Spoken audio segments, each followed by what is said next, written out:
Join me for an interview with Hannah Green as she talks about navigating spirituality, feelings of not being enough, and risk in the outdoors. I think you're really going to enjoy this one. Welcome to the Avid Adventurer. I'm your host, Dave Secunda, founder of Avid for Adventure, and I am psyched you're here. Each week, just like today, I'll bring you an interview with a kiddo, young adult, or parent as they share not only the details of their noteworthy outdoor pursuits, but also how they navigate risk, challenge, setbacks, and service in their journey. It'll bring a smile to your face and you'll feel your heart expand as you get to know the inner landscapes of these athletes. After listening, I know you'll feel uplifted and ready for your own next Avid adventure. So let's dive in.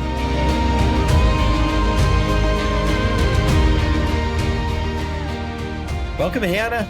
I'm so excited to have an opportunity to speak with you today in just exchanging some ideas even before turning on the recording. This thought of spirituality and the outdoors and the expression of that and how it interrelates with risk. These are some interesting topics that we really haven't talked about, and so I'm excited to dig in and kind of have a deeper conversation with you about those things.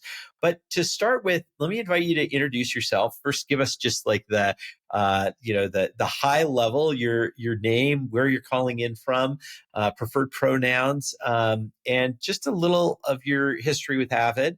And then I'll ask you a couple questions to let people get to know a little bit more about you.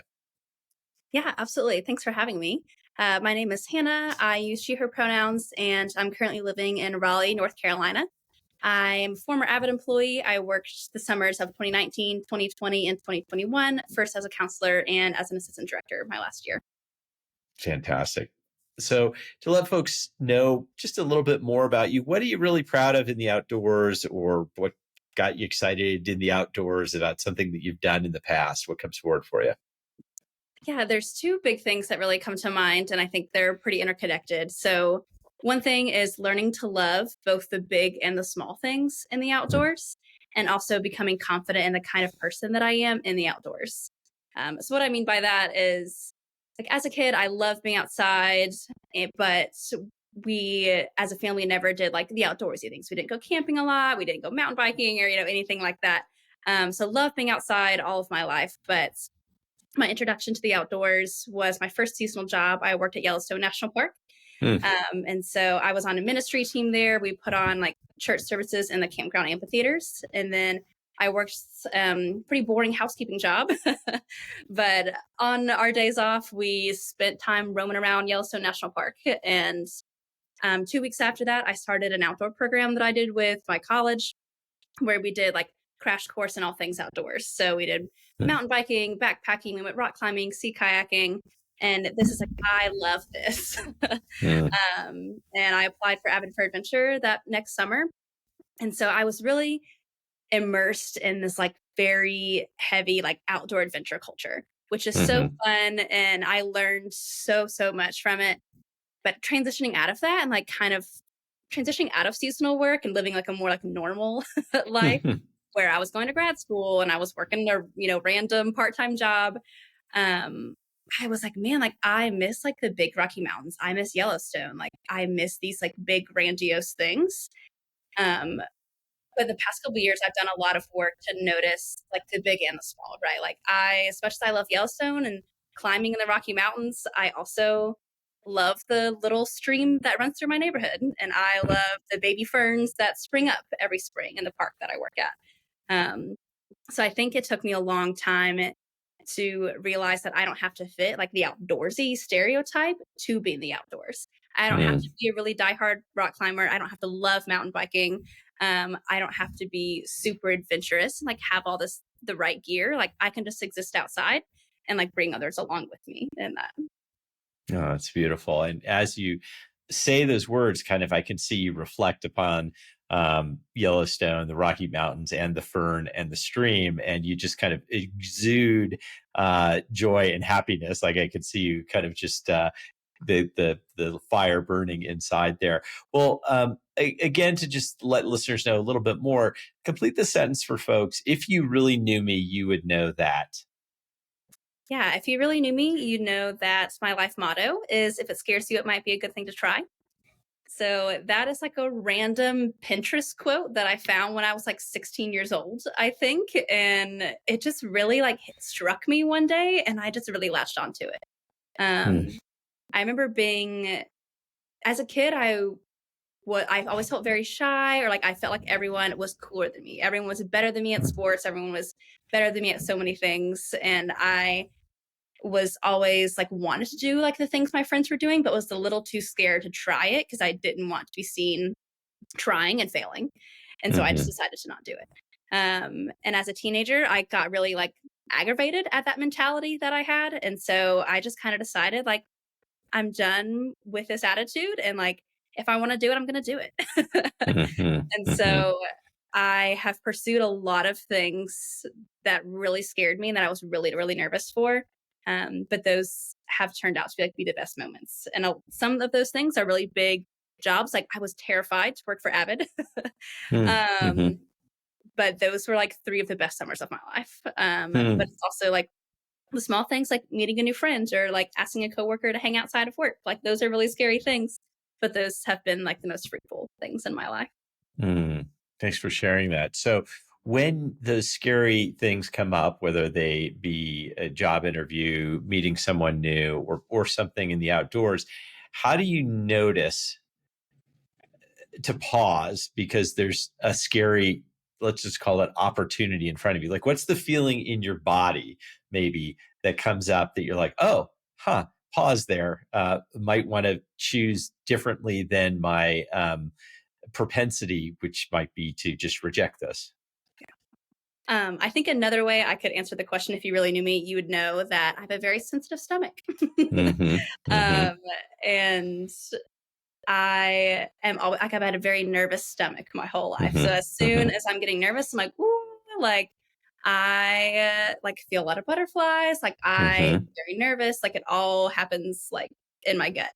And Hmm. so that is really a cue for me. Hmm.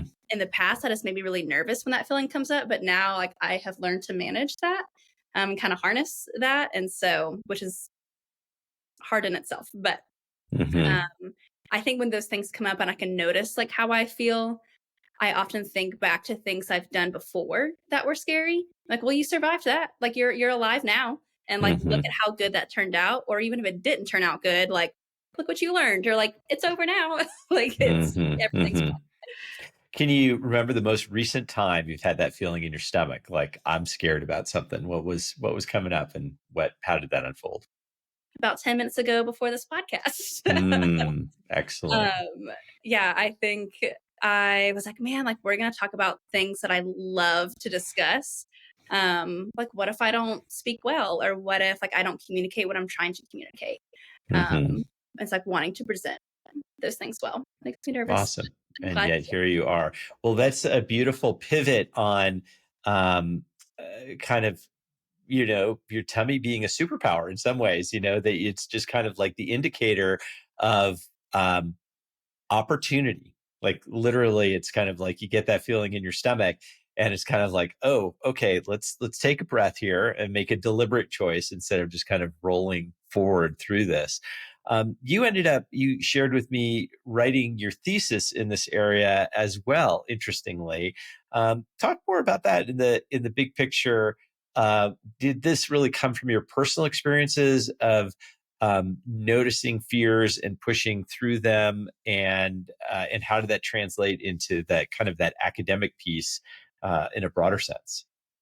Yeah. So shortly after the first summer that I worked at Avid was 2019. And then that fall, I started my grad school program at Southeastern Baptist Theological Seminary in North Carolina.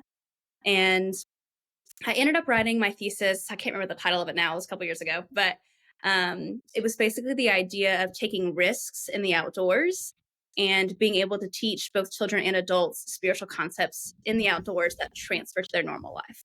So Hmm. being able to teach the idea of like patience and like community and endurance. Hmm. Those are all things that are needed in like your normal, everyday, regular life, but they're also needed in your spiritual life, and they're also Hmm. needed in the outdoors. And Hmm. so I love discussing the topic of risk and like how important that is because kind of like if it scares you, it might be a good thing to try. I Hmm. have learned to take a lot of risk and I've been really rewarded in that. And honestly, like most of what I've learned about risk, I learned at Avid. And so like that is something I am like really eternally grateful for. Um, with Push like Paul Dreyer and talking about all of like risk management and like teaching kids those things. And so I basically wrote about, yeah, like teaching those concepts. And that really came from a personal thing to where doing those things in my life, where whether it was like a long backpacking trip with new friends, or it was like in my outdoor program in college that I did, we learned to raft guide the Nantahala River. That was really Hmm. scary. I had never done, like I whitewater rafted a bunch as a kid, but never thought I would guide it. And so that was something that was really scary for me.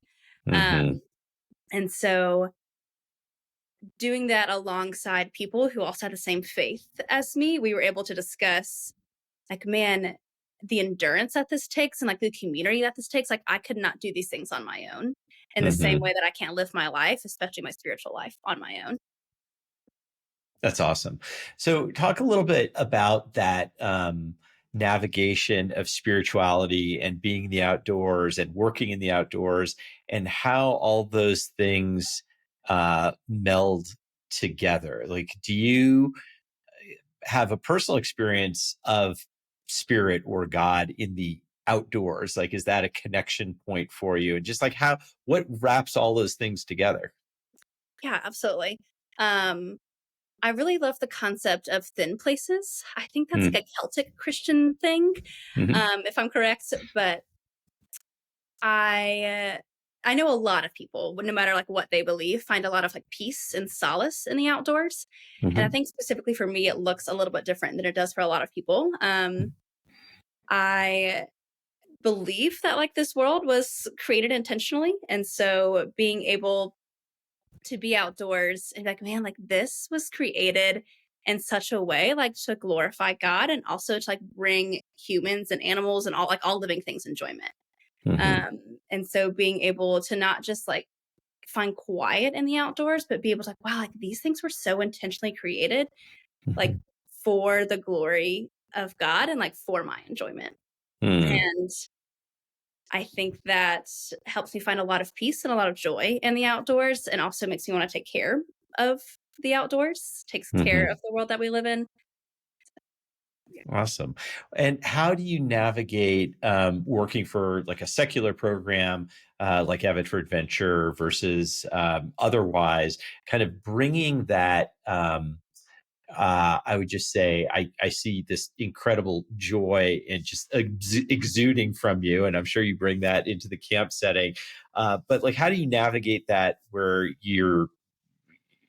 have a personal upbringing, and yet you're in a secular environment, but also that's a big part of who you are, and how do you kind of bundle that all together? Yeah. I think working in a secular environment is really tough, but it's one of the things that brings me a lot of joy. Um, Hmm. and so when I went to a Christian school and got my seminary master's education, I at first enrolled because I wanted to go into like full time paid ministry. Hmm. But then I had like a very, very clear moment where I really felt like God was like, that's not actually what I want you to do. Hmm. And it felt very clear to me that I should work in the outdoor industry and I should work in a secular environment. And Hmm. part of the reason I love the outdoor environment is because there is just every single kind of person you could ever imagine there. And I just Hmm. love like the hodgepodge mixture of people that work in the outdoors. And Hmm. people who usually work in those industries are very like spiritual people. And so I find it pretty easy to have spiritual conversations with people, Hmm. and to share my faith and to hear about like the way they live their life and what they believe. And um, my hope is just to have a lot of spiritual conversations and like point them to the creator. And I think it's tough working in a secular environment because some of the principles in secular environments go against what I believe, but I think it's really important and honestly like a skill to be able to mesh those two things together. Hmm. Um, like no matter what you believe, no matter anything that you believe, you can come into your workplace and there's some things that I can really bring in and like have conversations with kids, have conversations with my staff. Some of those need to happen outside of camp because it is a work Hmm. environment. And so Hmm. I find myself teaching a lot of things that I believe, but in a way that is appropriate for camp. What I mean Hmm. by that is not necessarily teaching like exact spiritual beliefs, but teaching like kids patience and kindness and loving one Hmm. another as they love themselves. And Hmm. I find the things that I've learned in my community of church and like reading scripture, like I teach a lot of those things in the way that I talk to kids and in the way that I teach adults. Hmm. Just hoping to, like open their eyes to the world around them and in whatever appropriate settings there are at camp to discuss those things. Hmm. Hmm. Got it. So, kind of what I'm hearing is kind of more of this common ground on spirituality as opposed to religion, so to speak. That there's kind of this overlap, but a little bit of separateness, and this concept. And maybe this is me, my opinion here is like of spirituality. It is a common ground in the outdoors. It is like this experience of connection and wonder and challenge and patience and all of those things that that is an opportunity to connect beyond oneself, and is kind of like a common language out there that we all share. Well, talk a little bit about what you're doing these days, and kind of how that transition was for you, kind of going from a seasonal lifestyle into a full time lifestyle. Yeah. So currently I am a site manager for an outdoor program in Raleigh, North Carolina. And we have a couple different sites. And so I am a site manager at a park called Umstead State Park. And so Hmm. there's a lot of year round schools here in North Carolina. Hmm. And so summer camp is our main gig, but we also do like fall, spring, and winter programming. So when kids are tracked out of school or they're on summer break, they come to us. We do a lot of like I mean, like rugged is the word. Hmm. The company that I work for is called Schoolhouse of Wonder. And Hmm. there's a very like naturalistic kind of rugged flavor to that. So we do a lot of fort building. We do a lot of whittling. Hmm. We teach kids and counselors like how to appropriately handle snakes. Um, Hmm. we do a lot of map and compass skills. We look for critters in the park and play a lot of games that don't require a lot of equipment, things like that. And so Hmm. finding a full-time job in the outdoors was really, really tough. Worked at a couple jobs that I really didn't like Hmm. between Avid and Schoolhouse. But I'm really thankful to find a full-time outdoor position to where I feel like I can use a lot of my skills, whether it's like administrative skills and leadership skills, but also like behavior management and teaching kids and just being Hmm. outdoors. What are the main things that you learned through your time at Avid that you either bring into your current work or into your life? Like what do you take away from the 3 years of experience here? Yeah, I think a lot of what I learned was that like I can learn a lot of things just by trying it. Mm, Like there, I remember our first like day of training at Avid ever. I was like pretty confident in like paddleboarding, kayaking, canoeing, but I like had very rarely biked. And I was like, I can ride a bike, but that's pretty much it. And so mhm, I was really, mhm, really scared to do mountain biking and to teach it to kids. mm, And I remember training, like, fell off my bike the first day, and I was like, "That was really embarrassing, like, maybe I shouldn't do this." Um, mhm, but me, like, pushing through and learning how to do those things simply because I tried it, is something that I really took away personally, mhm, and also just learning the language and, like, techniques to teach kids to do scary, risky things in a safe way. mhm, We mhm, do a lot of things that a lot of other camps don't do at the place that I work. Like we do a lot of risky things like whittling and we build fires and mhm, um, there's just like a lot of elements to being outdoors, like completely in the woods, and Mm-hmm. that a lot of like normal, like regular, like day camps wouldn't do, but we can teach kids to do risky things in a really safe way. And they learn to do those things in other places in their life. So they can Mm-hmm. do hard things, but in a safe way, like at school and at home and any other. Mm-hmm. Mm-hmm. Got it. Got it. Um, and that sounds like also, as you've shared, the experiences that you've had as far as that transference is concerned. Yeah. Yeah, absolutely. I think when I come across something, whether it's like something in the outdoors or just like a difficult season of my life or anything like that, I often think like, Hannah, you've done harder things than this. Mm-hmm. And even if I haven't, I like this is truly the hardest thing I've ever done. I can look back at those hard things. It's like, man, one, like look how like God brought you through that. Like look at how faithful he was in that.